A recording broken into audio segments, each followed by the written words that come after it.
ખબરોમાં બન્યા રહેવા માટે બેલ આઇકોન દબાવો અને એબીપી અસ્મિતાને સબસ્ક્રાઇબ કરો. વડોદરામાં સોશિયલ ડિસ્ટન્સના નિયમોનો ભંગ કરનાર વધુ 2 મોલને સીલ કરવામાં આવ્યા. ગેંડા સર્કલ નજીક આવેલા સેન્ટ્રલ મોલને 3 દિવસ માટે સીલ કરવામાં આવ્યો, તો હરણી રોડ પર આવેલી રિલાયન્સ સુપરમાર્કેટને પણ 3 દિવસ સીલ કરવામાં આવી. કોરોનાના વધતા કેસ વચ્ચે કોરોનાની ગાઈડલાઇન્સનું પાલન ન કરનાર સામે મહાનગરપાલિકા કાર્યવાહી કરી રહી છે.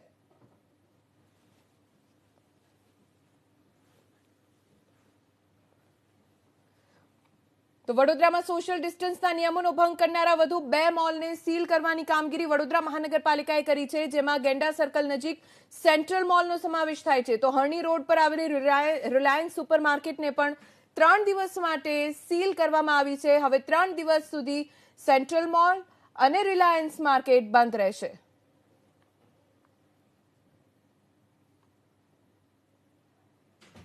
જે રીતે વડોદરામાં કોરોનાનું સંક્રમણ વધી રહ્યું છે તેને ધ્યાનમાં રાખીને વડોદરા મહાનગરપાલિકા એક્ટિવ થઈ ગઈ છે. જ્યાં પણ કોરોનાની ગાઈડલાઇન્સનું પાલન નથી થઈ રહ્યું ત્યાં મહાનગરપાલિકાની ટીમ પહોંચે છે અને સીલિંગની કામગીરી કરે છે. જોકે વડોદરા સહિત સુરતમાં પણ આ કામગીરી કરવામાં આવી છે. વડોદરામાં અત્યારે મળતી માહિતી મુજબ રિલાયન્સ માર્ટ અને સેન્ટ્રલ મોલને સીલ કરવાની કામગીરી કરવામાં આવી, કારણ કે મહાનગરપાલિકાના અધિકારીઓ જ્યારે ત્યાં પહોંચ્યા ત્યારે તેમણે જોયું કે અહીંયા લોકોમાં સોશિયલ ડિસ્ટન્સનો અભાવ જોવા મળી રહ્યો છે. આ તરફ વડોદરાના માંજલપુરમાં આવેલા ઈવા મોલને પણ સીલ કરવામાં આવ્યો. કોવિડ ગાઈડલાઇન્સનો ભંગ કરતા મહાનગરપાલિકાએ મોલને સીલ કર્યો છે. આગામી 3 દિવસ સુધી ઈવા મોલ પણ હવે બંધ રહેશે. અહીંયા લોકોને એન્ટ્રી નહીં મળે અને જો સંચાલકોએ ગંભીરતા ન દાખવી કોવિડ ગાઈડલાઇન્સને લઈને તો અન્ય મોલને પણ સીલ કરવાની કામગીરી મહાનગરપાલિકાના અધિકારીઓ કરી શકે છે.